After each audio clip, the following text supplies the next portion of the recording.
අයිබෝන් දරුවනේ අපි මේ වීඩියෝ එකෙන් බලාපොරොත්තු වෙන්නේ දුෂ්ශ්‍රාවිතාවය සහ ඒ ආශ්‍රිත තියරි කොටස් පිළිබඳව ඔයගොල්ලන්ට පැහැදිලි කිරීමක් සිදු කරන්න. දුෂ්ශ්‍රාවිතාවය සහ ඒවා ආශ්‍රිත තියරි කොටස් ඔයගොල්ලන්ට ටෙලිග්‍රෑම් ගෲප් වල ලියා ගන්න දුන්නා. මෙතනදී ඒවා විස්තර කිරීමක් තමයි දරුවෝ සිදු කරන්නේ. හොඳයි. අපි බලමු මොකද්ද දුෂ්ශ්‍රාවිතාවය කියලා කියන්නේ. දරුවෝ දුෂ්ශ්‍රාවිතාවය කියලා කියන්නේ තරලයක් තුල ස්තර අතර සාපේක්ෂ චලිතයක් ඇති වෙනකොට ඒ ස්තර අතර ඝර්ෂණයක් ඇතිවීමට තරලය සතු හැකියාව. දැන් උදාහරණයක් විදිහට අපි ගත්තොත් දරුවෝ මෙන්න මේ ආකාරයේ තරල ස්තර සමූහයක් තියෙනවා කියලා හිතන්න. මේ තරල ස්තරය ගමන් කරන්න උත්සාහ කරන මේ පැත්තට. හිතන්න v ප්‍රවේගයකින් චලනය වෙනවා. එතකොට දරුවෝ මේ තරල ස්තරය මත ඊට පහළින් තියෙන තරල ස්තරය මගින් ඝර්ෂණයක් යෙදෙනවා. චාලිතයට ප්‍රතිවිරුද්ධ විදිහට මෙන්න මේ ආකාරයට ඝර්ෂණ බලයක් ක්‍රියාත්මක වෙනවා කියලා හිතන්න. අපි ගමු දරුවෝ ඒක F1 කියලා. එතකොට පල්ලෙහා තරල ස්තරය මගින් ඉහළ ස්තරය මත F1 කියලා බලයක් මෙහෙට එදෙනවා නම් නිව්ටන්ගේ තුන්වන නියමයට අනුව සෑම ක්‍රියාවකටම විශාලත්වයෙන් සමාන වූ දිශාවෙන් ප්‍රතිවිරුද්ධ වූ ක්‍රියාවක් හට ගන්න ඕන නිසා ඉහළ ස්තරය මගින් පහළ ස්තරය මත මේ පැත්තට F1 කියලා බලයක් එනවා. ඊට පස්සේ දරුවෝ ඊටත් පල්ලෙහා ස්තරය මගින් දැන් ඒක මෙයාට F1 කියලා බලයක් මෙහෙට එනවා නම් දැන් මේ බල දෙක සමාන වුණාම දරුවෝ හදන්නවා මොකද වෙන්න ඕනේ? ඔය වගේ අවස්ථාවකදී තව පල්ලෙහායිනුත් තරල ස්තරයක් තියෙන හින්දා මෙන්න මේ ආකාරයට මෙයා මගිනුත් මෙයා මත ඝර්ෂණ බලයක් එදෙන්න පුළුවන්. දැන් ක්‍රියා ප්‍රතික්‍රියා බල කොහොමද සමාන වෙනවා. ඒකයි දරුවෝ F1 ඇවිල්ලා තියෙන්නේ. ඒක හිතන්නකෝ මෙතනින් ඇති වෙන ඝර්ෂණ බලය F2 කියලා. එතකොට ඒ හා සමාන බලයක් ඊට ප්‍රතිවිරුද්ධ දිශාවට මෙහෙට එනවා. එතකොට මේ තරල ස්තරයක් ගමන් කරනවා. ඊට පස්සේ එයා මගින් පල්ලෙහා තරල ස්තරය මතත් යම් බලයක් ඇති වෙනවා. ඒ වගේම පල්ලෙහා තරල ස්තරය මගින් මේ තරල ස්තරය මත චලිත වන දිශාවට විරුද්ධව ඝර්ෂණ බලයක් ක්‍රියාත්මක වෙනවා. F3 කියලා ගමු. එහා සමාන බලයක් මෙයා මත ක්‍රියාත්මක වෙනවා. එතකොට දරුවෝ මොකද වෙන්නේ? අපි ඉහළ සිට පහළට යන තරල ස්තරවල වේග මෙන්න මේ ආකාරයට නිරූපණය කරොත් ඉහළ ස්තරයට ලැබිච්ච ඒ බලයට වඩා බොහෝම අඩු බලයක් තමයි පල්ලෙහාට එනකොට ලැබෙන්නේ. එතකොට සමතුලිත අවස්ථාව කියන්නේ අනවරත විදිහට තරලය ගලාගෙන යනකොට දරුවෝ මේ තරල ස්තර වලට යම්කිසි නිශ්චිත ප්‍රවේගයක් හම්බ වෙන්න ඕනේ. එතකොට වැඩිම ප්‍රවේගයක් හම්බ වෙන්නේ මේ ආකාරයට බලය ආරම්භයේදී යොදලා තිබෙන. දැන් උදාහරණයක් විදිහට ගත්තොත් වස්තුවක් මෙන්න මේ තරල ස්තරය ස්පර්ශ වෙලා තිබ්බයි කියලා හිතන්න. මෙයා මත යම්කිසි බලයක් යෙදුණු හින්දායි කියලා හිතන්නකො මේ ආකාරයට ස්තර මත එක එක ඝර්ෂණ බල ක්‍රියාත්මක වුණේ. එතකොට මේ බලය නිසා මෙයා v වේගයකින් යනවා කියලා හිතන්න. එතකොට ඊට පල්ලෙහාන් තියෙන ස්තරයට හම්බෙන්නේ ඊට වඩා අඩු වේගයක්. ඊට පල්ලෙහාන් තියෙන එකට ඊට වඩා අඩු වේගයක්. ඊට පල්ලෙහාන් තියෙන එකට ඊට වඩා අඩු වේගයක්. ඔය විදිහට වේගය සකස් වෙනවා දරුවෝ තරලයේ ගැඹුරට යන්න. ස්තර වලට ලම්බකව තරලයේ තුරට යන්න මේ ආකාරයට ක්‍රමක්‍රමයෙන් ප්‍රවේගය අඩු වෙන විදිහට තරල ස්තරවල ප්‍රවේග සකස් වෙනවා. ඒතර දුෂ්ශ්‍රාවිතාවය කියලා කියන්නේ මේ ආකාරයට තරල ස්තර දෙකක් අතර සාපේක්ෂ චලිතයක් ඇතිවන විට චලිත දිශාවට විරුද්ධව ඝර්ෂණ බල ඇති කිරීමට තරලය සතු හැකියාව. ඔකට තමයි දුෂ්ශ්‍රාවිතාවය කියලා කියන්නේ.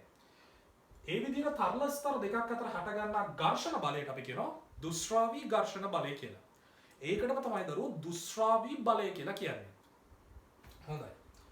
ඊට පස්සේ දැන් ඔය වගේ දුෂ්ශ්‍රාවිතාවය කියන්නේ මොකද්ද? දුෂ්ශ්‍රාවී ඝර්ෂණ බලය කියන්නේ මොකක්ද කියන එක අවබෝධ කරගත්තා. එතකොට දුෂ්ශ්‍රාවී තරලයක් කියලා කියන්නේ තරල ස්තර අතර දුෂ්ශ්‍රාවී බලයක් ඇති කිරීමට හැකියාවකින් යුක්ත තරලයක්. හොඳයි. ඊට පස්සේ බලමු දරුවෝ අපි භෞතික රාශි කිහිපයක් හඳුනා ගැනීම සිද්ධ කරා. එකක් තමයි ස්පර්ශී ප්‍රත්‍ය බලය හෙවත් ස්පර්ශී පීඩනය. ඔය හිතන්න මෙන්න මේ ආකාරයට මේස ලෑල්ලක් මත තරලයක් තියෙනවා කියලා. දැන් මම මේ මෙච්චර ඝනකමට ඇත්තට සාමාන්‍ය ප්‍රායෝගිකව එච්චර ඝනකමට නැහැ. මේස ලෑල්ලක් මත හිතන්න තරලයක් තියෙනවා මෙන්න මේ ආකාරයට. හොඳයි. අපි දරුවෝ මේ මේස ලෑල්ල මත යම් කිසි වස්තුවක් තියලා ඒ වස්තුව මත යොදනවා F කියලා බලයක්. මේ F කියලා බලයක් යදුවට පස්සේ මේ තරල ස්තරය චලනය වෙලා ඊට පල්ලෙහාන් තියෙන ස්තරය මත චලනය වෙලා අනවරත අවස්ථාවකට ලැබෙනවා. ඒකාකාර වේගකින් යන අවස්ථාවකට ලැබෙනවා. හිතන්න මෙයා v කියලා ඒකාකාර වේගකින් යනවා කියලා. එතකොට දරුවෝ ඊට පල්ලෙහා තියෙන තරල ස්තරයට ඊට වඩා අඩු වේගයක් හම්බ වෙන්න ඕනේ. අන්තිමටම තියෙන. ඒ කියන්නේ මේ මේස ලෑල්ලේ ගැටි ගැටි තියෙන තරල ස්තරයට මේස ලෑල්ලේ ප්‍රවේගය තමයි හිමිවන්නේ. මෙන්න මේ ආකාරයට තරවල ප්‍රවේග සකස් වෙනවා. මේ ඊතලයේ දිගෙන් නිරූපණය වෙන්නේ දරුවෝ ප්‍රවේගයේ විශාලත්වය. ඔය දැන් ඉහළම ස්තරයට ලැබිච්ච ප්‍රවේගය v1 කියලා. මේ මේස ලෑල්ලේ ස්පර්ශ වෙලා තියෙන ස්තරයට ලැබිච්ච ප්‍රවේගය v2 කියලා හිතන්න. එතකොට ස්තරවලට ලම්බක ලෙස පළවෙනි ස්තරේ ඉඳන් අවසාන ස්තරය දක්වා තියෙන ගැඹුර d කියලා හිතන්න. ඒ වගේම මෙන්න මේ යොදන බලය තරණය මත යෙදෙන වර්ගඵලය කැපිටල් A කියලා හිතන්න. ඔන්න ඔය කරකට අපි දත්ත ටිකක් දාගත්තා. දැන් බලන්න දරුවෝ මේ යොදන බලයයි තරලය මගින් මේ වස්තුව මත යෙදලා තියෙන ඝර්ෂණ බලය දෙක මොන වෙන්න ඕනද? ඒකාකාර ප්‍රවේගයකින් යන අවස්ථාවේ දරුවෝ මේ බලයට සමාන ඝර්ෂණ බලයක් තමයි ප්‍රතිවිරුද්ධ දිශාවට ක්‍රියාත්මක වෙන්න ඕනේ. එතකොට අපිට දුෂ්‍රාවී ඝර්ෂණ බලය වෙන්නේ Fමයි කියන එක අවබෝධ කරගන්න පුළුවන්. කෙසේ වෙතත් තරල ස්තරය මත ඒකක වර්ගඵලයක් මත ස්පර්ශී ලෙස යෙදෙන වර්ගඵලයට අපි කියනවා ස්පර්ශී ප්‍රත්‍ය බලය කියලා. ඒකක වර්ගඵලයක් මත ස්පර්ශී ලෙස යෙදෙන බලය. ලම්බකව යෙදෙන බලය නෙමෙයි ස්පර්ශී ලෙස යෙදෙන බලය අපි ස්පර්ශී ප්‍රත්‍ය බලය කියලා හඳුන්වනවා. ඒතර ස්පර්ශී ප්‍රත්‍ය බලය සමාන වෙනවා ස්පර්ශී බලය බෙදීම වර්ගඵලය. මේ වෙනුවට ඔයාලට ඕන නම් ඝර්ෂණ බලය කියලා දාගන්න පුළුවන්. මොකද ඒකාකාර ප්‍රවේගකින් යද්දී මේ බලයට සමාන ඝර්ෂණ බලයක් යෙදෙනවද තරල ස්තරයේ මත මේට? ඒක ගන්නත් පුළුවන්. ඊට අමතරව දරුවෝ ප්‍රවේග අනුක්‍රමණය කියලා භෞතික රාශියක් අපි හඳුර ගන්න ඕනි. ප්‍රවේග අනුක්‍රමණය. මොකක්ද ප්‍රවේග අනුක්‍රමණය කියලා කියන්නේ? තරල ස්තරවලට ලම්බක ලෙස ඒකක දිගකට සිදුවන ප්‍රවේග වෙනස. එතකොට ප්‍රවේග වෙනස බෙදන්න සිද්ධ වෙනවා තරල ස්තරවලට ලම්බකව පවතින දිගේ. ඒකක දිගකට සිදුවන ප්‍රවේග වෙනස නම් ප්‍රවේග වෙනස දිගෙන් බෙදන්න. ඒතර ප්‍රවේග වෙනස අපට හොයාගන්න පුළුවන් දරුවෝ. මෙන්න මේ යම් පරතරයකින් පිටර ස්තර දෙකක ප්‍රවේගයන් ඇසුරේ. මම v1 වෙන v2 කියලා ගන්නවා. ඒතර දැන් ගණන් හදද්දී විතරක් දැන් ඔය දරුවෝ මේ වගේ ගණන් දෙනවා කියලා. v1 වෙන්නේ දරුවෝ ඉහළම තරල ස්තරයේ දැන් මගේ රූප සටහනට අනුව ඉහළම තරල ස්තරයට හිමි වේගය වෙන්නේ මෙන්න මේ වස්තුව ගමන් ගන්නා වේගය. ඒතර පල්ලෙහාම තරල ස්තරයට හිමි වේගය වෙන්නේ පහළම තරල ස්තරයේ ස්පර්ශ වෙලා තියෙන ඒ ආධාරකය නැත්නම් වස්තුව ගමන් ගන්නා වේගය. ඊට මේසෙ නිශ්චලයි කියලා. මේසෙ නිශ්චල වුණා නම් v2 බිඳුවක් වෙනවා. වායතන මේ වස්තුව 10 ms ශ්‍රේණියක වේගයෙන් යනවා කියලා. එතකොට v1 වලට 10 ms ශ්‍රේණියක ආදේශ කරනවා. හොඳ ඔය ආකාරයට තමයි ප්‍රවේග අනුක්‍රමණය වෙන්නේ. ස්පර්ශී ප්‍රත්‍ය බලයවත් ස්පර්ශී පීඩනය වන්නේ මෙහෙමයි. දැන් ඊට පස්සේ දරුවෝ දුෂ්‍රාවිතාවය පිළිබඳ නිව්ටන්ගේ නියමය ගැන කතා කරන්නේ. දුෂ්‍රාවිතාවය පිළිබඳ නිව්ටන්ගේ නියමයෙන් කියනවා මෙන්න මෙහෙම දෙයක්. උෂ්ණත්වය නියතව පවතින අවස්ථාවකදී මේ ආකාරයට දුෂ්‍රාවී තරලයක අනාකූල ප්‍රවාහයක් සිදු වෙනකොට ඒ කියන්නේ දරුවෝ අර එකම වේගයකින් මේ ආකාරයට ස්තර ගමන් කරනකොට ද අනාකූල තරලයක තමයි මේ වගේ ස්තර විදිහට වෙනවීමක් සිද්ධ වෙන්නේ. එහෙම වෙලාවකදී අනාකූල ලෙස ප්‍රවාහය සිද්ධ වෙනකොට සහ උෂ්ණත්වය නියතව පවතිනකොට ස්පර්ශී ප්‍රත්‍ය බලය ඒ කියන්නේ F බෙදීම A සමානුපාතයිලු ප්‍රවේග අනුක්‍රමණයට ඩෙල්ටා V බෙදීම D ට. වදම සමානුපාතික ලකුණ නැති කරන්න අපට සිද්ධ වෙනවා සමානුපාතික නියතයකින් ගුණ කරන්න. සමානුපාතික නියතය වෙන්නේ දරුවෝ මෙතනදී දුෂ්‍රාවිතා සංගුණකය. ඒක අපි ඊට වලින් සංකේතවත් කරනවා. එහෙනම් ඊට වරක් ඩෙල්ටා V බෙදීම D කියලා ගන්න පුළුවන්. ඒතර මේ දුෂ්‍රාවිතා සංගුණකය කියන එක ගොඩක් වැදගත් එකක්. දුෂ්‍රාවිතා සංගුණකය වැඩි නම් දරුවෝ අපි කියන එක දුෂ්‍රාවිතාවෙන් වැඩි තරලයක් කියලා. දුෂ්‍රාවිතා සංගුණකය අඩු නම් ඒක දරුවෝ දුෂ්‍රාවිතාවෙන් අඩු තරලයක් වෙනවා. එතකොට මේ දුෂ්‍රාවිතා සංගුණකය කියන එක මොන සාධක මතද රඳා පවතින? දුෂ්‍රාවිතා සංගුණකය කියන එක දරුවෝ රඳා පවතින සාධක දෙකක් තියෙනවා. එකක් තරල වර්ගය. දැන් උදාහරණයක් විදිහට ගත්තොත් ජලයට වඩා දරුවෝ පොල් තෙල් වල දුෂ්‍රාවිතා සංගුණකය වැඩි. ලිස්සන සුළු ගතිය වැඩි. ඒ වගේම දරුවෝ අපි ගත්තොත් මී පැණි වල ජලයේ දුෂ්‍රාවිතාවට වෙනස් දුෂ්‍රාවිතාවයක් තියෙනවා. එතකොට දුෂ්‍රාවිතා සංගුණකය කියන්නේ දුෂ්‍රාවිතාවයේ කියන ගුණය පිළිබිඹු වෙන හොඳ භෞතික රාශියක්. දුෂ්‍රාවිතා සංගුණකය කියන එක ද්‍රවයෙන් ද්‍රවයට වෙනස් වෙනවා වගේම දරුවෝ උෂ්ණත්වය සමගත් වෙනස් වෙනවා. උෂ්ණත්වය මම T වලින් සංකේතවත් කරොත් උෂ්ණත්වය වැඩි කරන්න ද්‍රවයක දුෂ්‍රාවිතාවයේ අඩුවීමක් සිද්ධ වෙනවා. ඒ අඩුවීම ප්‍රස්ථාරගත කරන්න කියලා කිව්වොත් දරුවෝ මෙන්න මේ ආකාරයෙන් තමයි ප්‍රස්ථාරගත කරන්න වෙන්නේ. ද්‍රවයක දුෂ්‍රාවිතාවයේ උෂ්ණත්වයත් එක්ක විචලනය වෙන ආකාරය. එතකොට මේ අනන්තයෙන් එක නෙවෙයි යම් මගයක් තියෙනවා. අපි ගත්තොත් මම ගන්න සෙල්සියස් අංශකවලින්. එතකොට යම් මගයක් තියෙනවා දරුවෝ සෙල්සියස් අංශක බිඳුවේදී. එතකොට ක්‍රමක්‍රමයෙන් ඔය ආකාරයට අඩු වෙලා යනවා. උෂ්ණත්වය වැඩි කරන යනකොට. එතකොට මේ දුෂ්‍රාවිතාවයේ අඩු වෙනවා කියලා කියන්නේ දරුවෝ තරලයක අර ලිස්සන සුළු ස්වභාවය ටිකක් අඩු වෙනවා කියන එක. උදාහරණයක් විදිහට ගත්තොත් අපි මෝටර රථයක් ගැන හිතන්න. මෝටර රථයක දරුවෝ කිලෝමීටර් 5000ට එන්ජින් ඔයිල් එක මාරු කරනවා. කිලෝමීටර් 5000ට එන්ජින් ඔයිල් එක මාරු කරන්න වෙනවා. ඒකට හේතුව මොකක්ද දරුවෝ?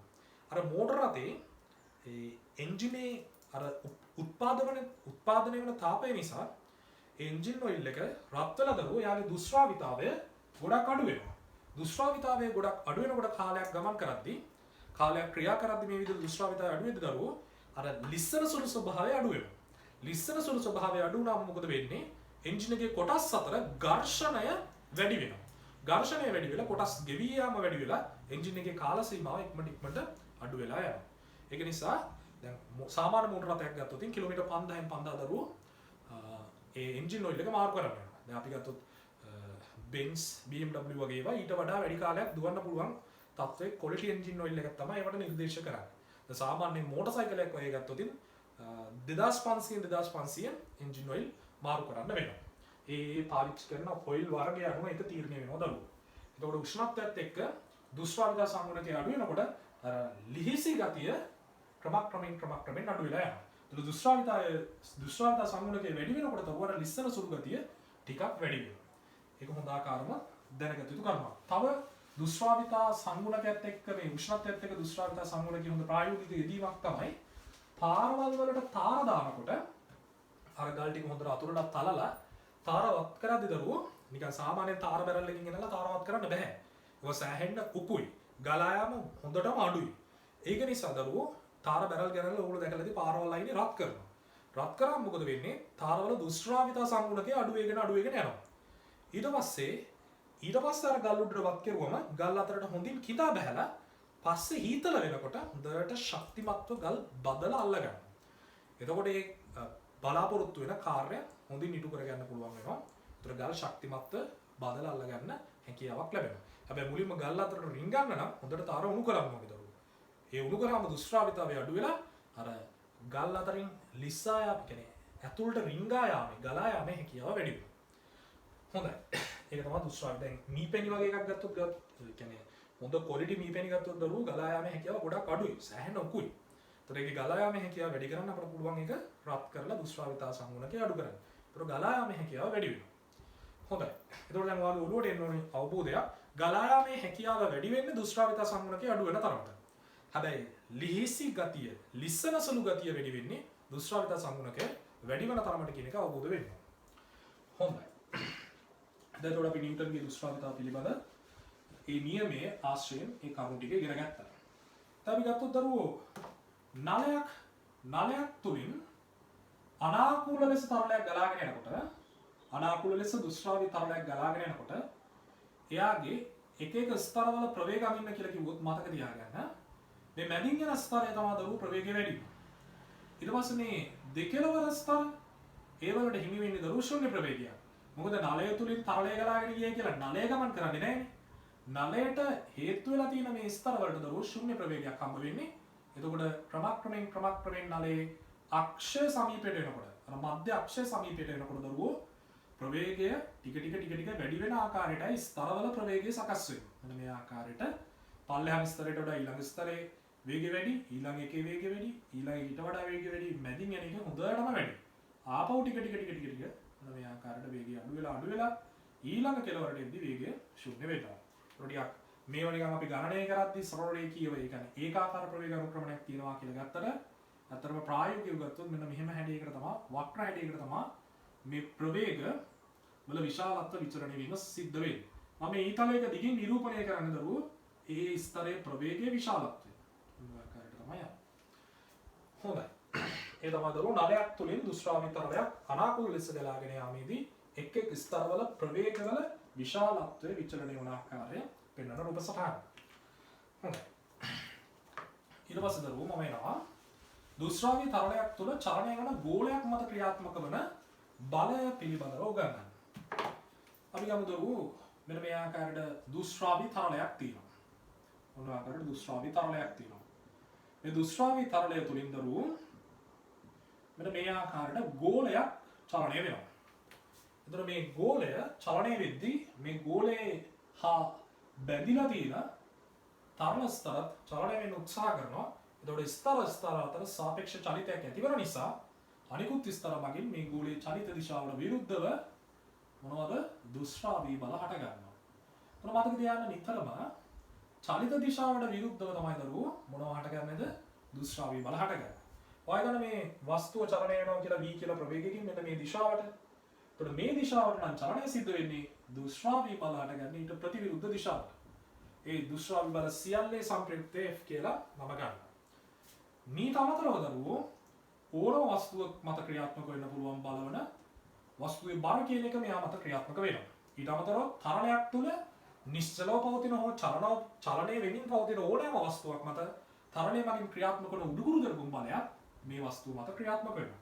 ඒතර උඩුකුරු දරපුම් බලයයි බරයි කියන දෙක කොහොමද ක්‍රියාත්මක වෙනවා තරණය තුලදී?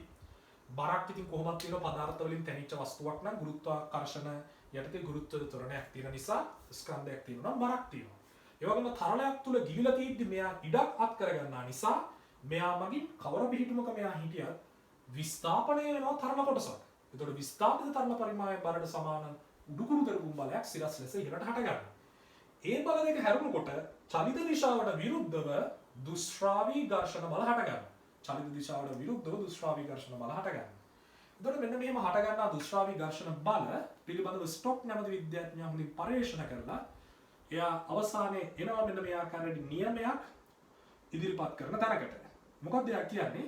දුෂ්‍රාවී තරලයක් තුල චලනය වන ගෝලයක් මත හටගන්නා දුෂ්‍රාවී බලය එහෙම නැත්නම් දුෂ්‍රාවී ඝර්ෂණ බලය ඒ ගෝලයේ අරයට අනුලෝමව සමානුපාතිකයි. ඒ වගේම තරලයේ දුෂ්‍රාවිතා සංගුණකයට අනුලෝමව සමානුපාතිකයි. ඒ වගේම තරලයේ චලනය වන වේගයට අනුලෝමව සමානුපාතිකයි කියලා. ඒතර දරුවෝ ස්ටොක්ගේ මේ නියමයට අනුව අපිට ලියා ගන්න පුළුවන් දුෂ්‍රාවී බලයේ සමානුපාතයි කොහොමද r ඊට v කියලා. දැන් ඔයා දන්නා සමානුපාතික ලකුණු නැති කරන්න නම් අපිට සිද්ධ වෙනවා සමානුපාතික නියතයකින් ගුණ කරන්න. ඒතර මෙතනදී ස්ටොක් කියන විද්‍යාඥයා සිදු කළ පරීක්ෂණවලදී පැහැදිලි වුණා සමානුපාතික නියතය 6ක් 5 r ඊට v. එන දරුවෝ මේ සමීකරණය ඉතින් ගොඩක් වැදගත්. හැබැයි මතක තියාගන්න මේ සමීකරණය යොදන්න පුළුවන් දුෂ්‍රාවී තරලයක් තුල චලනය වන ගෝලයක් මත ක්‍රියාත්මක වන දුෂ්‍රාවී බලය, දුෂ්‍රාවී ඝර්ෂණ බලය හොයන්න පමණයි. හොඳයි. දැන් අපි බලමු දුෂ්‍රාවී තරලයක් තුලදී යම් සාධාරණ වේගයකින් චලනය වෙනකොට එයා මත ක්‍රියාත්මක වන ත්වරණය කොහොමද කියලා. හොඳයි. මේ බලන්න දරුවෝ. ඔයා හිතන්න මේ වගේ දුෂ්‍රාවී තරලයකට ඉහළ පෘෂ්ඨයෙන් නිශ්චලතාවයෙන් යුතුව වස්තුවක් මුදාහරිනවා කියලා. ඒ කියන්නේ තරලය තුල ගිල්ලන වස්තුව අතරින් මේ වස්තුවේ ඝනත්වය සිග්මා කියලා ගන්න. එයාගේ අරය r කියලා ගන්න. ඝනත්වය සිග්මා අරය r. ඒතර තරලයේ ඝනත්වය ρ කියලා ගන්න. ඒතර දරුවෝ මෙයා ඔයා හිතන්නකෝ සිග්මා වැඩි. වස්තුවේ ඝනත්වය වැඩි කියලා තරලයේ ඝනත්වයට වඩා. ඒතර ඔයා දන්නවා ඝනත්වයෙන් වැඩි වස්තුවක් නම් අනිවාර්යෙන් තරලය තුල කොහෙද යන්න ඕනේ? තරලය තුල පල්ලෙහාට යන්න. මෙයා ක්‍රමක්‍රමයෙන් පල්ලෙහාට චලනය වෙලා යම් සාධාරණ මොහොතකදී v කියලා ප්‍රවේගයක් ලබා ගන්නවා කියලා හිතන්න. මේ v ප්‍රවේගය ලබා ගන්නා මොහොතේදී අපි v කියන ප්‍රවේගය මේ පැත්තේ ලකුණු කරමු. v ප්‍රවේගය ලබා ගන්නා මොහොතේදී මෙයා මත ක්‍රියාත්මක වන බල මොනවාද? දරුවෝ මෙයාගේ බර කියන බලය අනිවාර්යෙන් ක්‍රියාත්මක වෙනවා. w. තරලය තුල ගිල්ල තියෙන නිසා අනිවාර්යෙන් උඩුකුරු දරපුම් බලය කියන බලය ක්‍රියාත්මක වෙනවා. ඒ බල දෙක හැර යම් වේගයකින් චලනය වන නිසා දුෂ්‍රාවී බලයක් චලිත දිශාවට විරුද්ධව ක්‍රියාත්මක වෙනවා. එමනම් මේ අවස්ථාවේදී මෙයාට හිමි සාධාරණ ත්වරණය මම සිම්පල් A කියලා සටහන් කරගන්නවා. සිම්පල් A සෙවීමක් තමයි මගේ අරමුණ. මම දාන දරුවෝ මෙයාට x සමානයි මේ චලිත දිශාවට. දැන් බලන්න. චලිත දිශාව x සමානයි මේ දැන් මම චලිත දිශාවට තියෙන බල ධන විදියට ගන්න වෙනවා. ඊට විරුද්ධව තියෙන බල ඍණ විදියට ගන්න වෙනවා. මොනවද දරුවෝ චලිත දිශාවට තියෙන බල? W තියෙනවා. ඊට විරුද්ධ දිශාවට බල දෙකක් තියෙනවා. මොනවද? U ඒව ඍණත් එක්කයි දාන්න ඕනේ. මොකද චලිත දිශාවටනේ අපි සමීකරණය දැම්මේ. එතකොට මේ වස්තු ස්කන්ධයෙන් කියලා ගන්නම්. ත්වරණේ. එතකොට ත්වරණය සමාන වෙනවා W ඍණ U ඍණ F බෙදීම M. දැන් අපි බලමු W ලියාගෙන. W හෙවත් වස්තුවේ බර ලියා ගන්න පුළුවන් දරුවෝ මෙන්න මෙහෙම. හොඳට බලන්න. වස්තුවේ පරිමාව 3න් 4යි 5 R ඝනය වරක් වස්තුවේ ඝනත්වය වරක් ගුරුත්ව ත්වරණය. පරිමාව ඝනත්වයෙන් වැඩි කරාම ස්කන්ධය ලැබෙනවා. ස්කන්ධය ගුරුත්ව ත්වරණයෙන් වැඩි කරාම බර ලැබෙනවා. උඩු ගුරුතර බුම් බලය ලියා ගන්න පුළුවන් විස්ථාපිත තරල පරිමාවේ බර විදිහට. දැන් වස්තුව සම්පූර්ණයෙන්ම ගිහිල්ලා තියෙන නිසා වස්තුවේ පරිමාවට සමාන පරිමාවක් විස්ථාපනය වෙනවා. එතකොට තරල පරිමාව මේක. තරල පරිමාව ස්කන්ධය හොයන්න තරලයේ ඝනත්වයෙන් ගුණ කරා. බර හොයන්න ගුරුත්ව ත්වරණය වැඩි කරා. ඍණ දුෂ්‍රාවි බලය. දුෂ්‍රාවි බලය කියන්නේ 6ක් 5 R ඊට V. බෙදීම. ස්කන්ධය 3න් 4යි 5 R ඝනය වරක් සිග්මා. දැන් දරුවෝ අපි මේක සුළු කරමු. මම මෙන්න මේ පද දෙකේ පොදු පද එළියට ගන්නවා. 3න් 4යි 5 R ඝනය G. ඒතර ඉතුරු වෙන දරුවෝ සිග්මා ඍණ රෝ. තව මේ එකක් තියෙනවා 6ක් 5 R ඊට V. දැන් මෙයාව මේ දෙන්නටම පොදු හරය. ඒක නිසා මම 3න් 4යි 5 R ඝනය සිග්මා ඒ වගේ මෙතනින් දා ගන්නවා 3න් 4යි 5R ඝනය සිග්මා කියලා. දැන් අපි කැපෙන පද ටික කපලා දාමු. 3න් 4ට 3න් 4 5ට 5 R ඝනයට R ඝනය කැපිලා ගියාට පස්සේ මෙතනින් ඉතුරු වෙනවා දරුවෝ G සිග්මා ඍණ රෝ බෙදීම සිග්මා ඍණ මේක අසුළු කරමු 5ට 5 කපලා යනවා R එකට R එකක් කපලා ගියාම මෙතන R වර්ගයක් ඉතුරුයි 2ව 3යි 2ව 2යි මේ තුන දරුවෝ උඩට යනවා. තුන වරක් 3 9යි 9ක් ඊට V බෙදීම දෙවාරයක් R වර්ග සිග්මා කියලා ලැබෙනවා. ඔක තමයි දරුවෝ යම් සාධාරණ V වේගයකින් චලනය වන මොහොතේදී දුෂ්‍රාවී තරලය තුලදී ඔය කියන වස්තුවට හිමිවන ත්වරණය. දැන් හොඳට මේ ත්වරණය දිහා බැලුවොත් බලන්න දරුවෝ G කියන්නේ නියතයක්, සිග්මා කියන්නේ නියතයක්, රෝ කියලා කියන්නේ නියතයක්. එතකොට ඊට කියලා කියන්නේ තරලය හා සම්බන්ධ නියතයක්. මොකද තරලයේ දුෂ්‍රාවිතාවය R කියලා කියන්නේ ගෝලයේ අරය ඒව නියතයි. කවද වෙනස් වෙන්න පුළුවන්? දරුවෝ V කියන සාධකයේ පමණයි වෙනස් වෙන්න පුළුවන්. එතකොට බලන්න V කියන සාධකයේ පමණයි නම් වෙනස් වෙන්න පුළුවන්. දැන් මේ තරලය තුලදී මම නිශ්චලතාවයෙන් අතහැරිය නිසා V එක්ක ත්වරණය කොහොමද වෙනස් වෙන්නේ කියන එක ප්‍රස්තාරගත කරලා බලමු. V එක්ක ත්වරණය කොහොමද වෙනස් වෙන්නේ කියන එක. මම මෙන්න මේ ප්‍රකාශනය ටිකක් ලස්සනට ලියා ගන්නවා. ත්වරණය සමානයි 9ක් ඊට බෙදීම 2ක් R වර්ග සිග්මා වරක් V ධන G සිග්මා ඍණ රෝ බෙදීම සිග්මා. එතකොට මේක මොකක් වගේද? y සමානයි ඍණ mx ධන c. y සමානයි ඍණ mx ධන c ආකාරයේ සම්බන්ධතාවයක්. එතකොට දැන් ඔයාලට අවබෝධ වෙන්න ඕනි දෙයක්. මොකක්ද ඒ ප්‍රවේගයත් එක්ක ත්වරණයේ විචලනය. ප්‍රවේගයත් එක්ක ත්වරණයේ විචලනය මෙන්න මේ ආකාර එකක් වෙන්න. එතකොට ප්‍රවේගය බිඳුව වන මොහොතේදී තමයි උපරිම ත්වරණයක් ලැබෙන්නේ. ප්‍රවේගය බිඳුව වන මොහොතේදී මේ කොටසම බිඳුව වෙලා උපරිම ත්වරණය හෙවත් Amax එක. Amax එක ලැබෙනවා දරුවෝ කීයක් කියලාද?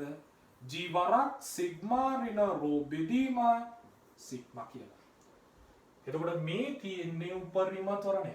අන්තක්ඛණ්ඩයේ විදිහට එන්නේ එක. හොඳයි. මේක තමයි දරුවෝ උපරිම ත්වරණය. හරිද? එතකොට y සමානයි ඍණ mx ධන c ආකාරයක. එතකොට ඍණ අනුක්‍රමණයක් ධන අන්තක්ඛණ්ඩයක් තියෙන ප්‍රස්ථාරයක් තමයි ලැබෙන්නේ.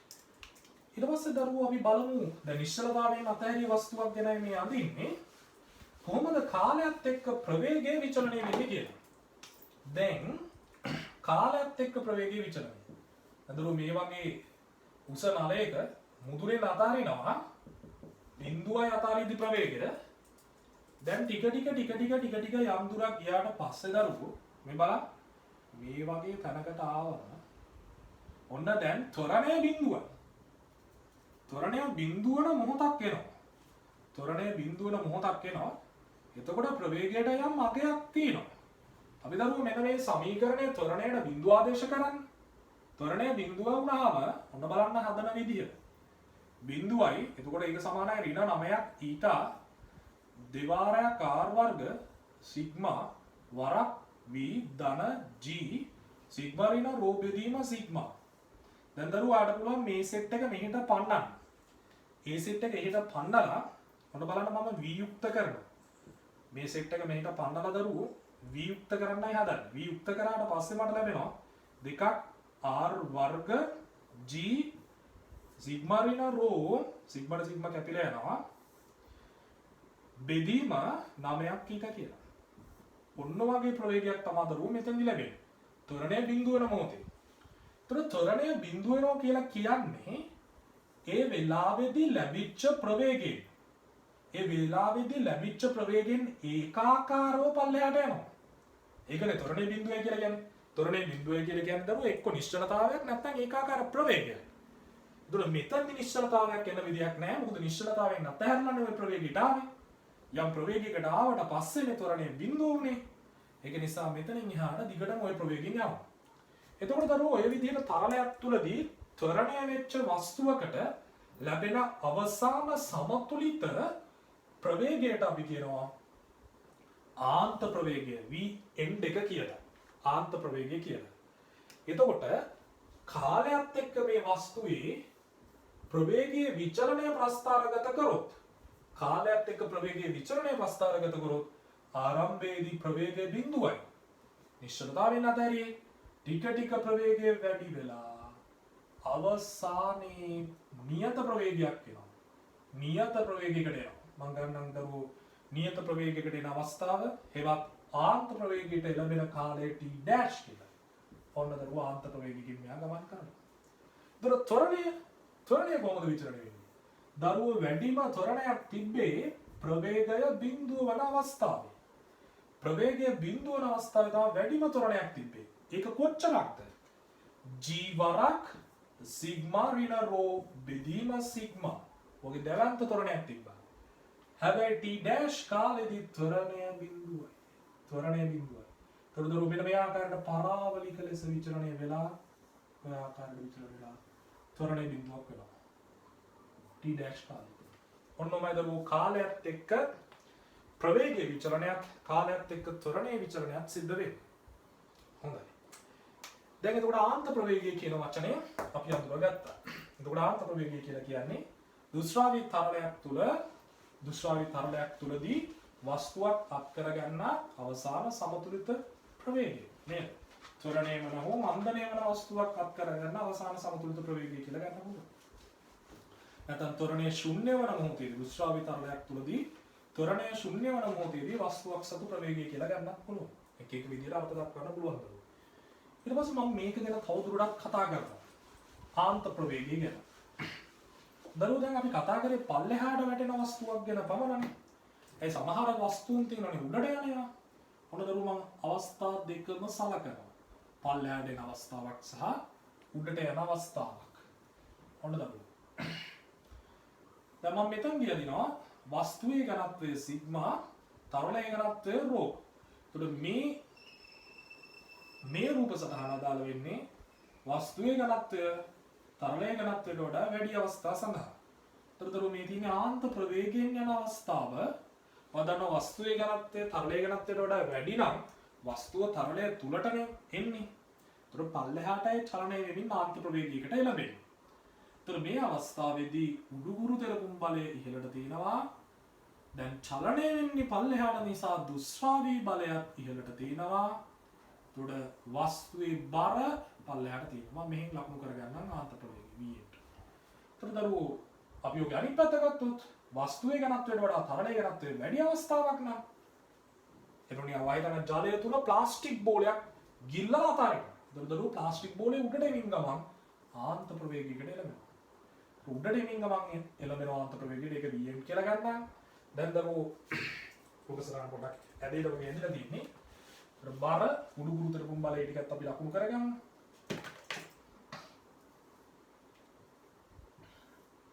බර තියෙන දරුව පල්ලෙහාට උඩු ගුරුතර පුම්බලේ ඉහළට තියෙනවා. චලනය සිද්ධ වෙන්නේ ඉහළට. මොකද වස්තුවේ ඝනත්වයට වඩා වස්තුවේ ඝනත්වයට වඩා තරලයේ ඝනත්වය වැඩි. ඒක නිසා මෙයා උඩට යන්නේ. එතකොට චලිත දිශාවට විරුද්ධවයි දුෂ්‍රාවි බලය ක්‍රියාත්මක වෙන්නේ. අපි මේ ගත්තේ දරුව ආන්ත ප්‍රවේග අවස්ථා දෙකක්. එකක් වස්තුවේ ඝනත්වය තරලයේ ඝනත්වයට වඩා වැඩි අවස්ථාවකදී ආන්ත ප්‍රවේගය. අනිත් එක වස්තුවේ ඝනත්වය තරලයේ ඝනත්වයට වඩා අඩු අවස්ථාවකදී ආන්ත ප්‍රවේගය. හොඳයි. දැන් දරුව ආන්ත ප්‍රවේගයක් එළවෙන්නේ ත්වරණය බිඳුව වන විට. ත්වරණයක් නැත්තම් බාහිර අසමතුලිත බලයක් නැති වෙන්න ඕන. ඒ කියන්නේ ඉහළට තියෙන බල සමාන වෙන්න ඕනේ පල්ලෙහාට තියෙන බලයට. දැන් දරුව මම මෙතනිනුත් ආන්ත ප්‍රවේගයට ප්‍රකාශනයක් ගන්න යන්නේ. ඉහළට බල දෙකක් තියෙනවා උඩු ගුරුතර පුම්බලයයි කවුද දුෂ්‍රාවි බලය. පල්ලෙහාට තියෙන බර පමණයි. හොඳයි උඩු ගුරුතර පුම්බලය කොහොමද ලියන්නේ?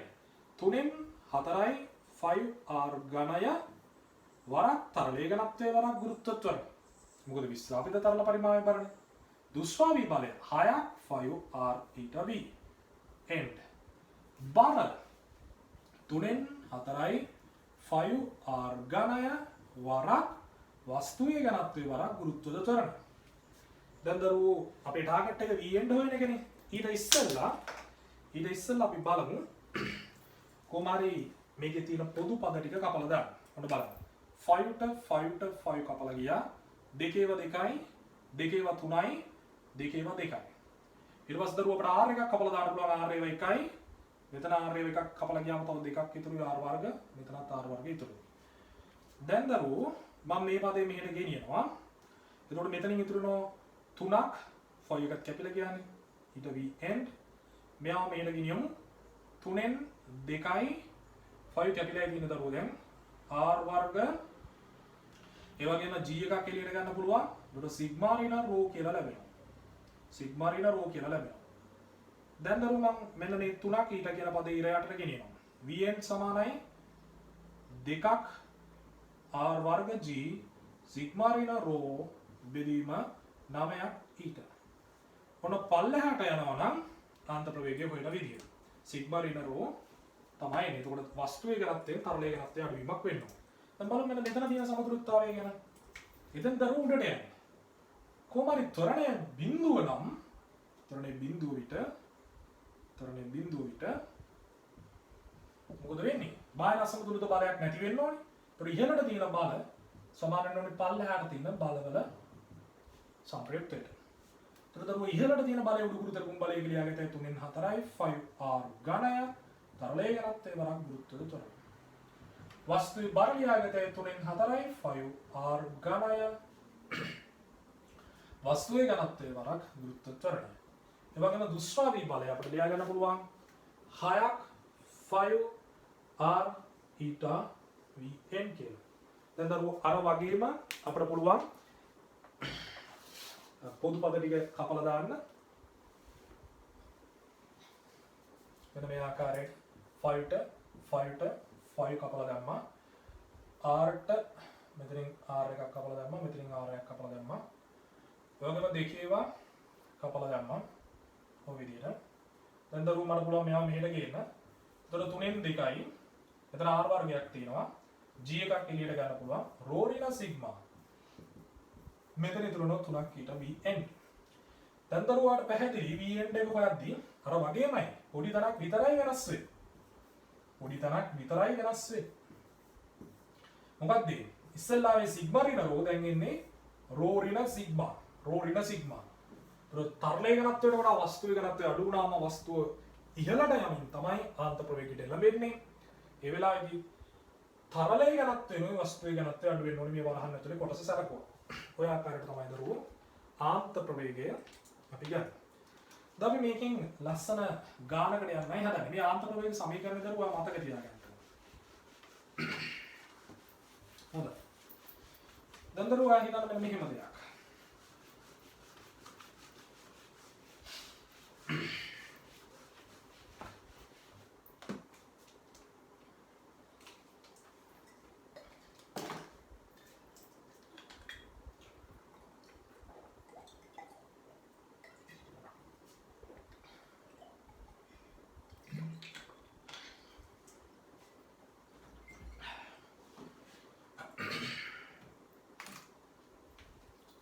හිතන්න A කියලා ස්ථානයකින් මම වස්තුවක් අතාරිනවා. මේ ගෙනත් සිග්මා කියලා හිතන්න.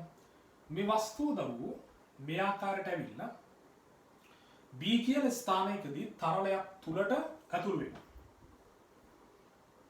දුෂ්ටාවිතා සංගුණකේ ඊට වෙච්ච තරලයේ ඝනත්වයේ රෝ වෙච්ච තරලයක් තුලට ඇතුළු වෙනවා. හොඳයි. B කියලා බීතුමකදී තමයි දරුවෝ තරලයට ඇතුළු වෙන්නේ. ඒත් දැන් වා හිතන්න උඩ ඉන්න උඩ පොල් ගෙඩියක් වැටෙනවා කියලා හිතන්න. හැබැයි වතුරට ජලාශයකට වදිද්දි දරුවෝ චකස් ගාලා වතුර දෙබෑ කරගෙන වතුර තුලට ඇතුළු වෙද්දී ශානික ප්‍රවේග අඩුවීමක් සිද්ධ වෙනවා. මෙතනදී තියෙන ප්‍රවේගයට වඩා දරුවෝ ඇතුළට කිඳා බසින ප්‍රවේගය ගොඩක් අඩු වෙනවා. ඇයි? වාතය කියන මාධ්‍යයට එකපාරටම ජලය කියන මාධ්‍යයට වැටෙනවා. තරලය කියන මාධ්‍ය. තරලයක් මොකක් කර තරලයකට වැටෙනවා. දරුවෝ චකස් ගාලා අර ගැටීම නිසා මාධ්‍ය දෙක හමු වන පොදු වතුර මුහුණේ සිදුවන ශනික ගැටුම නිසා අර ඇතිවන ආවේගයෙන් මෙයාගේ ප්‍රවේගයේ ශනිකව අඩුවීමක් සිදු වෙනවා. ඊට පස්සේ දරුවෝ මෙයා මේ ආකාරයට ගමන් කරලා ආන්ත ප්‍රවේගයකට එළඹෙනවා කියලා හිතන්න. එතකොට දරුවෝ පල්ලෙහාට ආන්ත ප්‍රවේගය මාක් කරන්න නම් වස්තුවේ ඝනත්වය තරලයේ ඝනත්වයට වඩා වැඩි වෙන්න ඕන. ඔන්න ආකාරයට තමයි සිද්ධ වෙන්නේ. දැන් දරුවෝ අපි මේකේ ප්‍රභේද කිහිපයක් මම කටින් කිය අඳින්නම්. ඔයා හිතන්න දරුවෝ දැන් මට කාලයත් එක්ක ප්‍රවේගයේ විචලනය අඳින්න යන්නේ මම. කාලයත් එක්ක ප්‍රවේගයේ විචලනය. ඔයා හිතන්නකෝ දරුවෝ මේ වස්තුව අතහැරලා B පිහිටුමට එනකොටම ආන්ත ප්‍රවේගයට වඩා වැඩි ප්‍රවේගයකින් ගැටුණා කියලා.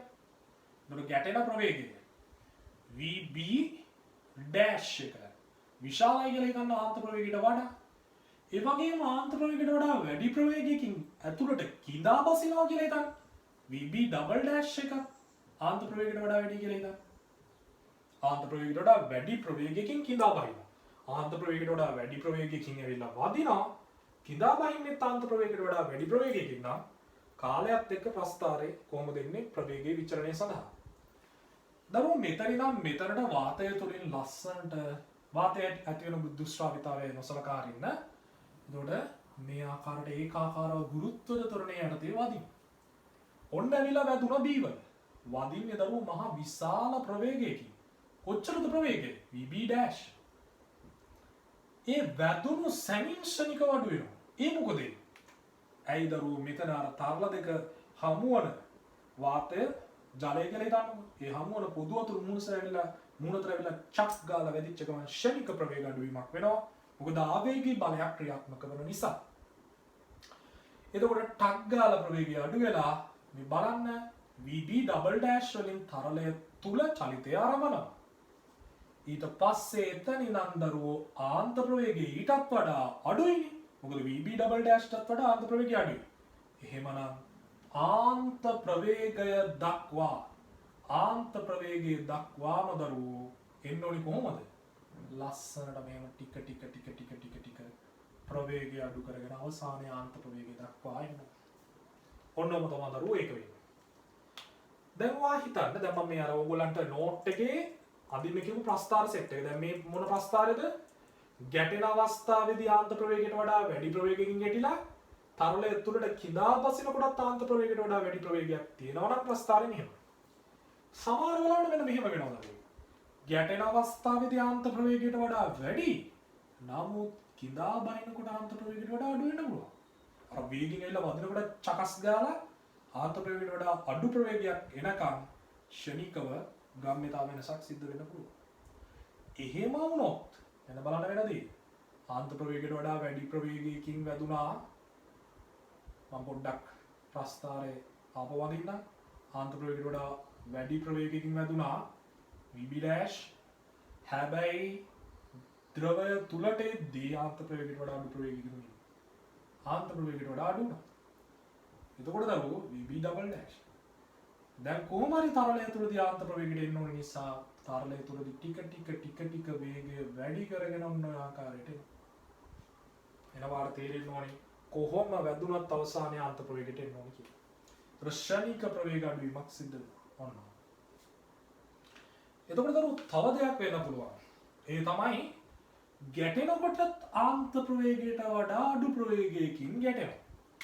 ගැටෙනකොට ආන්ත ප්‍රවේගයට වඩා අඩු ප්‍රවේගකින් ගැටලා එතකොට ඇතුළට යද්දී ආන්ත ප්‍රවේගයට වඩා වැඩි වෙන්න පුළුවන්.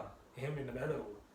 ගැටෙනකොට ආන්ත ප්‍රවේගයට වඩා අඩු ප්‍රවේගකින් නම් ගැටුනේ ඊට වඩා කොහොමත් අඩු වෙනවා මෙතනදී ප්‍රවේගය. මොකද අර ගැටීම නිසා ප්‍රවේග අඩුවීමක් සිද්ධ වෙනවානේ. අන්න ඒ වගේ අවස්ථාවකදී කොහොමද ප්‍රස්ථාරය ලැබෙන්නේ? ගැටෙනකොටත් ආන්ත ප්‍රවේගයට වඩා අඩු. එහෙම නම් දරුවෝ මෙන්න මෙහෙමයි සිද්ධ වෙන්නේ. හොඳට අහගන්න. මේ ආකාරයට අවිලා ගැටෙනකොටත් ආන්ත ප්‍රවේගයට වඩා අඩුයි. ඔන්න. VB dash වලින් තමයි ගැටුනේ. ටක් ගාලා ප්‍රවේගය අඩු වෙනවා. ඇයි ඉතින් කොහොමත් මෙතන ඝට්ටනයේදී ශ්‍රේණික ප්‍රවේග අඩුවීමක් සිද්ධ වෙනවනේ. VB double dash දක්වා අඩු වෙනවා. ඊට පස්සේ ආන්ත ප්‍රවේගය දක්වා ලස්සනට වැඩි වෙලා යනවා. ඔය ප්‍රස්ථාර තුන දරුවෝ ගොඩාක් වැදගත්. බිඳුවෙන් පටන් ගන්න ප්‍රස්ථාර තුන. හොඳයි. ඊට පස්සේ දරුවෝ ප්‍රස්ථාර තුනම තමයි ගොඩක් මේකේදී අවශ්‍ය වෙන්නේ. ඊට පස්සේ දරුවෝ ඔයා හිතන්න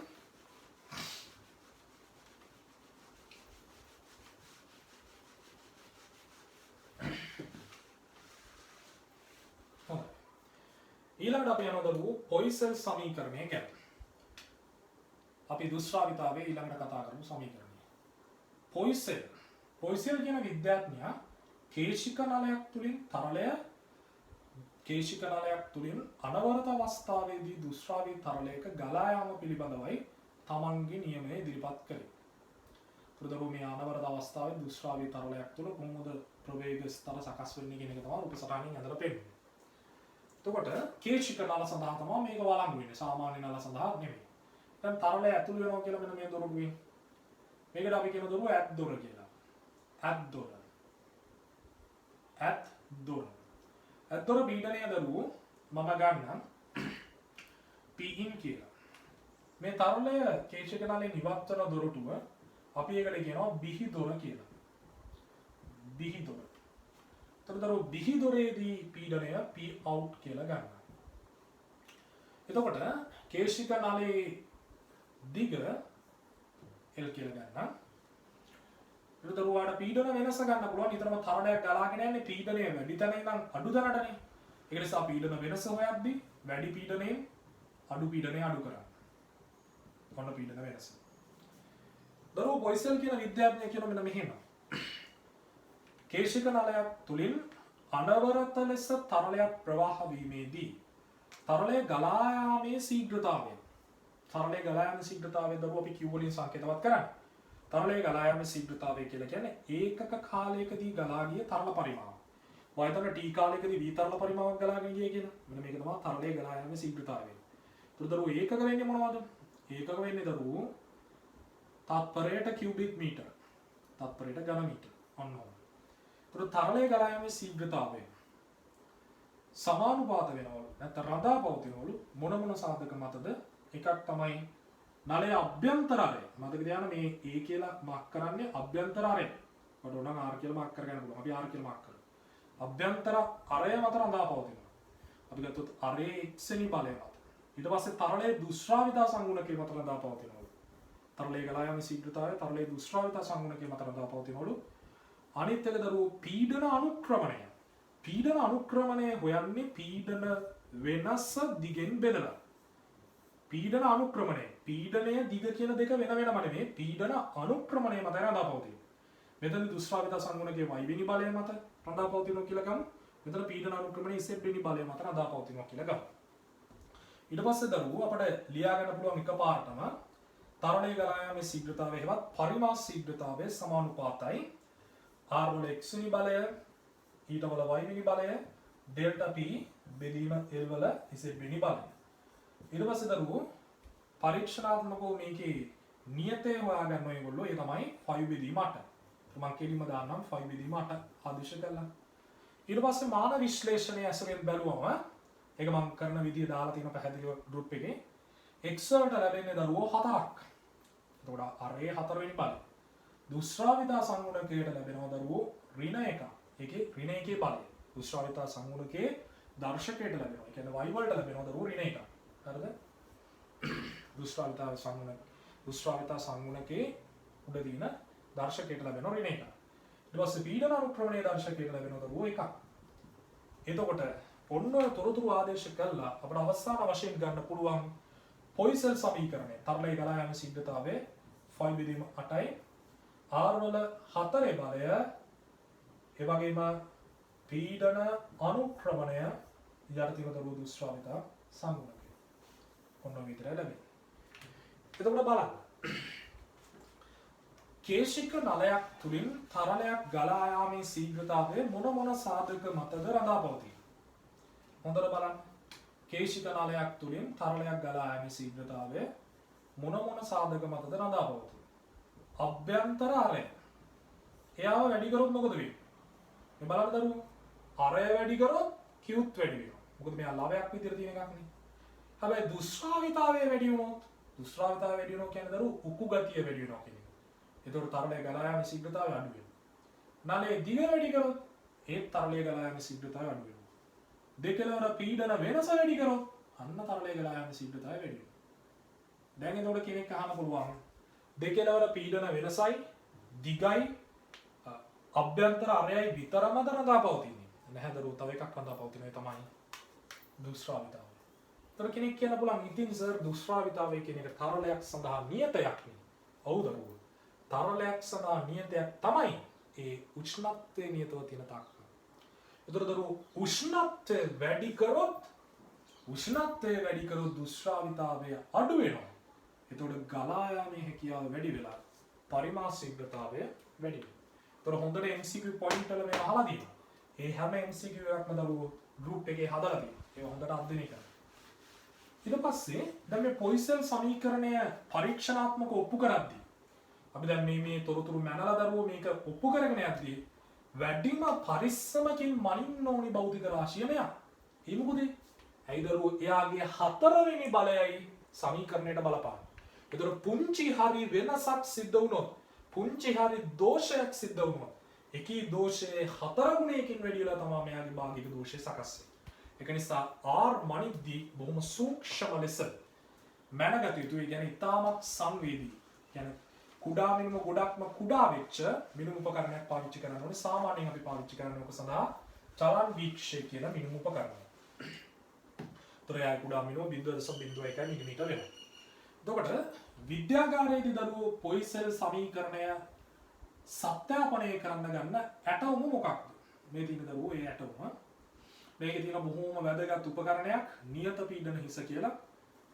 ඒකට ජලය ඇතුළු වෙන නලයේ දරුවෝ සමහර නියත පීඩන හිසවල වල පල්ලෙහාන් තියෙන සමහර ඒවාල උඩින් තියෙන ටැප් එකක් විදියට. එතකොට මේ තියෙන ජලය ඇතුළට. ජලය එනවා දරුවෝ ඇතුළට. මම ඒක ඉන් කියලා දාන්න. ඊට පස්සේ දරුවෝ වැඩිපුර ජලය තියෙනවා නම් මෙන්න මේ නලය ඔස්සේ පිටතට යනවා. වැඩිපුර ජලය පිටතට. එතකොට මේකටයි නියත පීඩන හිසක් කියන්නේ. මේක දරුවෝ ගාන්ට නියත ජල මට්ටමක් රඳා පවත්ව ගන්න සමත් වෙච්ච උපකරණයක්. කවදාවත් මේ නලයේ කෙලවර පන්නලා දරුවෝ වතුර පිරෙන්න බෑ. ඇයි පිරිච්ච ගමන් වතුර ටික දබොක් ගාලා පල්ලෙහාට වැටෙනවා. ඒක නිසා නියත උස මට්ටමක් දක්වා ජලය පුරවා තබා ගැනීමේ හැකියාවක් තියෙනවා. එතකොට මේ පැත්තෙන් දරුවෝ තව නලයක් තියෙනවා. ඒක අපි සම්බන්ධ කරනවා රබර් නලයක් ආධාරයෙන්. මේ රබර් නලයක් ගන්න දරුවෝ අපට පහසුයිනේ හසුරවන්න. වීදුරු නලයක් ගත්තොත් ඉහළ පහළ උස්සන්න අමාරුයිනේ. රබර් නලයක් ආධාරයෙන් අපි කේශික නලයට සම්බන්ධ කරගන්නවා. කේශික නලය දරුවෝ අනිවාර්යෙන් තිරස් ලෙසයි තියෙනවා. ඒ ඇයි? මෙයා පොඩ්ඩක් ඇල කරලා තිබ්බොත් දරුවෝ පීඩන වෙනසට අමතරව ගුරුත්වාකර්ෂණ බලය කියන බලපෑමත් තරලයේ ගලා යාමේ ශීඝ්‍රතාවය කෙරෙහි බලපානවා. එතකොට පොයිසල් එහෙම ගුරුත්වාකර්ෂණ බලයක් පිළිබඳව කිව්වේ නැහැ. එයා කිව්වේ බාහිර බල නැතුව තරලයේ ගලා යාමේ ශීඝ්‍රතාවය කෙරෙහි බලපාන සාධකයි. ඒතර ගුරුත්වාකර්ෂණ බලය මගින් සිදුවන බලපෑම මගහරවන්න තමයි දරුවෝ මේ විදිහට නලයේ තිරස්ස තියලා තියෙන්නේ. ඒතර පරීක්ෂණයේදී අපිට ගැටලුවක් වෙන්නේ නැහැ. තිරස්ස තියෙනවා. ඒතර මේ ආකාරයට තිරස්ස තියලා පස්දරුවෝ මේ කෙලවරෙන් අපි කපුණු උලක් සම්බන්ධ කර යුතුයි. ඒ මොකද කියන එක ගෲප් එකේ කියා දුන්නා. කපුණු උලක් සම්බන්ධ කරන්න දරුවෝ දැන් සාමාන්‍යයෙන් මේ නලයේ ජලය ගලාගෙන යනකොට ජලය හෝ මොකක් හරි තරලය ගලාගෙන යනකොට දරුවෝ මේ බොහොම සිහින් නලයක්නේ. කේශික කියන එකේ අදහස් නිකන් අර කෙස් ගහක් තරම් සිහින් වූ කියන එක. ඒ වුණාට ඉතින් කියනකොට එහෙම තමයි එච්චරම හින්නේ නෑ. ඊට වඩා ටිකක් අභ්‍යන්තර කෝරේ ඊට වඩා වපසර් කියන්නේ අරයක් තියෙනවා කෙස් ගහකට වඩා නම් ඒ එච්චර හින්නේ නැහැ. මුතර කියනකොට එහෙම තමයි කියන්නේ. කේශික කියන එකේ අදහස ඒකනේ. කොහොම හීනි කියන එක. එතකොට දරුවෝ මේ ආකාරයට කපුණුලක් තියන්නේ ඇයි? දැන් ජලය හෝ මොකක් හරි තරලයක් ගලා යනකොට මෙන්න මේ කෙළවරේ පොඩ්ඩක් වතුර බිඳුවක් රැඳෙන්න බලනවා දරුවෝ. නිතරම වතුර බිඳුවක් රැඳෙන්න බලනවා. එතකොට නිකන් අර මල් පැල වලට අපි හෝස් බටයක් ආධාරයෙන් වතුර දාද්දි ඔයාට ඈත තියෙන මල් පැලයකට වතුර දාන්න නම් ඔයා මොකද කරන්නේ? කෙළවරේ ඇඟිල්ල වහ ගන්නවනේ. එතකොට දරුවෝ විදිනෝ එක පාටම වතුර. එතකොට අනිත් හරියම ඒකාකාර අරස් කර තිබිලා ඔයාගේ ඇඟිල්ල ළඟදී විතරක් ක්ෂණිකව විදීමක් සිද්ධ වෙනවා. එතකොට අර ඒ වගේ බිඳුවක් හැදෙනකොට ටක් ගාලා විදිනවා. ආපහු ඒ බිඳුව ටික වෙලාවකට පස්සේ නැති වෙනවා. ආපහු බිඳුවක් හැදෙනවා ටක් ගාලා විදිනවා. එතකොට මොහොතින් මොහොත දරුවෝ ක්ෂණිකව පීඩන වෙනස් වීමක් සිද්ධ වෙනවා. ක්ෂණික පීඩන ගැස්මක් වෙනවා කියලා අපි කියන්නේ. ඒ වගේ බිඳුවක් හිර වෙච්ච ගමන් ටක් ගාලා ක්ෂණික පීඩන ගැස්මක් එනවා. ඒ හිර වෙන වෙලාවට විතරයි. එතකොට ඒ වගේ ගැස්සි යනකොට පොයිසන් නියමයේ වළංගු වෙන්නේ නැහැ. නියත පීඩන අනුක්‍රමණයක් තියෙනවානේ. ඒක නිසා ක්ෂණික පීඩන ගැස්මක් මේ වගේ ද්‍රව බිඳුවක් කෙළවරේ හිර වෙලා ක්ෂණික පීඩන ගැස්මක් ඇතිවීම වළක්වන්න කපුණු උලක් පටලවලා තියෙනවා. ඒ කපුණු උලක් කියන්නේ කපුණු උලට දරුවෝ ඒ තැම්පත් වෙන්නේ මෙතන හිර වෙන්නේ ද්‍රව බිඳුව උරාගෙන ඒ ද්‍රව බිඳුව මෙහෙම පෙඟිලා පල්ලයට ගිහිල්ලා බීකරේ එකතු වෙනවා. බීකරේ එකතු වෙන තරල පරිමාව නිකන් නෙමෙයි කොච්චර කාලයක් තුලදීද එකතු වුනේ කියලා බලා ගන්න අපි විරාම ඔරලෝසුවක් විරාම ගටිකාවක් තියෙනවා දරුවෝ. විරාම ගටිකාවක් තමයි අපි කියන්නේ. දැන් අපි වාදයේ ගොඩනගමු. මෙන්න මෙතන ඉඳන් මේ නියත පීඩන උපකරණයේ ඉහළ ජල මට්ටමේ ඉඳන් කේශික නලයට තියෙන උස h කියලා ගත්තොත් මේක වායු ගෝලීය පීඩනය නම් දරුවෝ මේ කේශික නලයේ ඇද්දොරේ පීඩනය මේ ටිකේම ජලයේ තියෙන මේ විදිහට පරීක්ෂණාගාරයේදී අපි ගන්න දරුවෝ ජලය ඔය ආකාරයට ගමන් කරලා ගිහින් මේකට වැටෙනවා. අනවරත අවස්ථාවේ තමයි දරුවෝ ජලය එකතු කර ගැනීම සිද්ධ කළ යුත්තේ. මොකද අනවරත ලෙස තරලය ගලාගෙන යනවා නම් පමණයි පොයිසල් නියමය වළංගු වෙන්නේ. දැන් ඇද්දොරේ පීඩනය කේශික නලයට ජලය ඇතුළු වන දොරටුවේ පීඩනය Pin කියලා ගත්තොත් ඒක සමානයි P0 ධන h rho g P0 ධන h rho g. බිහිදොරේ පීඩනය Pout කියලා ගත්තොත් ඒක සමානයි වායු ගෝලීය පීඩනයට. එතකොට දරුවෝ අපට පුළුවන් කේශික නලයේ දිග දැනගන්න මොකක් ඇසුරෙන්ද? මීටර රූල ඇසුරෙන්. මේව අහන දරුවෝ පරීක්ෂණයේදී විශේෂයෙන් ප්‍රැක්ටිකල් වලට આવොත් ඔය අහන. දිග දැනගන්න පුළුවන්. එතකොට දරුවෝ පීඩන වෙනස සමාන වෙනවා Pin හෙවත් ඇද්දොරේ පීඩනය ඍණ Pout හෙවත් බිහිදොරේ පීඩනය. ඇද්දොරේ පීඩනය P0 ධන h rho g බිහිදොරේ පීඩනය P0. දරුවෝ ලස්සනට ලැබෙනවා h rho g කියලා. ඔන්න පීඩන වෙනස. දැන් අපි පොයිසල් සමීකරණය දාමු. අනවරත අවස්ථාවේ තමයි මේ සියල්ල අපි පැනගෙන යන්න සිද්ධ කරන්නේ. කපුණු උලක් දාන්නේ කියන එක කිව්වා. තිරස් ලෙස සමීකරණය ගුරුත්වාකර්ෂණ බලය බලපෑම මගහරව ගන්න කියලා කිව්වා. හොඳයි. දැන් අපි පොයිසල් සමීකරණය දාමු. දරුවෝ මම මෙහෙන් දැන් උතර පීඩන වෙනස පැහැදිලි h rho g මම මේක ගොඩක් මකා ගන්නවා. දැන් දරුවෝ අපි පොයිසල් සමීකරණය දාමම t කාලයක් තුලදී එකතු කරගත්ත ජල පරිමාව v නම් විබෙදීම t සමානයි 5 බෙදීම 8ක්. ඊට පස්සේ අභ්‍යන්තරාරයේ හතරවන බලය h rho g මම ඒක මෙහෙම ගන්නවා rho g වරක් h. මොකද මේ දැම්මේ අර ඩෙල්ටා p කියන එකට ඩෙල්ටා p කියන්නේ h rho g නේ. ඒතර යට තියෙන දරුවෝ දුෂ්ටාවිතා සංගුණකයේ වරක් l. ඔන්නම කෙලින්ම මම දැම්මා. දැන් බලන්න rho කියන්නේ නියතයක්, g කියන්නේ නියතයක්, l කියන්නේ නියතයක්, η කියන්නේ නියතයක්, r කියන්නේ නියතයක්. h උස වෙනස් කර ප්‍රවාහ ශීඝ්‍රතාවය, පරිමා ශීඝ්‍රතාවය අපි මනිමු. පරිමා ශීඝ්‍රතාවය. එහෙම නැත්නම් ඒක කාලෙකදී ගලා ගිය තරල පරිමාව ප්‍රස්ථාරගත කරාම අපට ලැබෙන්නේ y සමානයි mx ආකාරයේ ප්‍රස්ථාරයක්. y සමාන mx ආකාරයේ ප්‍රස්ථාරයක්. එන්නේ කඩේරින් යන්නේ. අපි එච්චර බිඳු අවස්ථාවේ පාඨාංක ගන්න නැහැ නේ. පාඨාංක ගන්න සීමාව විතරයි දරුවෝ අපි අඳින්නේ. මේ බව පෙන්නන්න මෙන්න මෙහෙම මේ වගේ තැනක ඉඳලා යම් තැනක් දක්වා අපි අඳගෙන යනවා. ඒතර බිඳුවේ ඉඳන් අඳින්න තහම. බිඳුවේ ඉඳන් යන බව පෙන්වුවම ඇති. ඒතර දරුවෝ මේ අනුක්‍රමණය ඇසුරින් අපිට දුෂ්ටාවිතා සංගුණකේ වා ගන්නත් පුළුවන්. ඔයතන මේ අනුක්‍රමණය tan alpha කියලා අපි ගමු දරුවෝ අනුක්‍රමණය. අනුක්‍රමණය හෙවත් m එක සමානයි tan alpha කියලා. tan alpha සමාන වෙනවා. එහෙම නැත්නම් අනුක්‍රමණය සමාන වෙනවා 5 බෙදීම 8යි r වල 4 rho g දුෂ්ටාවිතා සංගුණකය වරක් කියලා. එතකොට දුෂ්ටාවිතා සංගුණකය ඊට සමාන වෙනවා මොකටද 5 r වල 4 rho g එතකොට යට එනවා 8ක් අනුක්‍රමණය l. මොනවාම දුෂ්ටාවිතා සංගුණකය වන්න පුළුවන්. එතකොට මේ පරීක්ෂණයෙන් දුෂ්ටාවිතා සංගුණකය වන්න පුළුවන්. ඒ වගේම y සමාන mx ආකාර සම්බන්ධයක් ආවොත් පොයිසෙල් සමීකරණයේ සත්‍ය බවත් ප්‍රත්‍යක්ෂ වෙනවා. දුෂ්ටාවිතා සංගුණකය හොයද්දී අන්තර්දත්ත විදියට අරය හොයා ගන්න ඕනේ. වාගෙන් විභාගෙන් මේ වගේ එකක් ආවොත් අහනවා අරය හොයන්නේ කොහොමද? චලන වික්ෂේප භාවිතයෙන්. L හොයන්නේ කොහොමද? මීටර රුල භාවිතයෙන්. අනුක්‍රමණය හොයන්නේ කොහොමද? ප්‍රස්ථාරය භාවිතයෙන්. ඔය ආකාරයට එන්න ඕනේ. එතකොට මේ පරීක්ෂණයේදී වැදගත් දෙයක් තමයි දරුවෝ උෂ්ණත්වය නියතව තියා ගන්න ඕනේ. ඇයි? දුෂ්ටාවිතාවය නියත වෙන්න නම් උෂ්ණත්වය නියත වෙන්න. එතකොට දරුවෝ පොයිසෙල් සමීකරණය ආශ්‍රිත කටයුතු කරන්නේ කොහොමද කියන එක දැන් කියලා දුන්නා. එතකොට මෙතන තනි කර අර ටෙලිග්‍රෑම් ගෲප් එකේ තියරි විදියට උගන්වපු එක විස්තරාත්මකව පැහැදිලි කිරීමක් පමණයි. මම හිතනවා මේ උගන්වපු දේවල් ටික වාට පැහැදිලි වෙන්නේ නැති කියලා. ටෙලිග්‍රෑම් ගෲප් එකේ දාලා තියෙන වොයිස් රෙකෝඩින් උත් හොඳට බලන්න. එහෙමනම් හැමෝටම තෙරුවන් සරණයි. ආයුබෝවන්.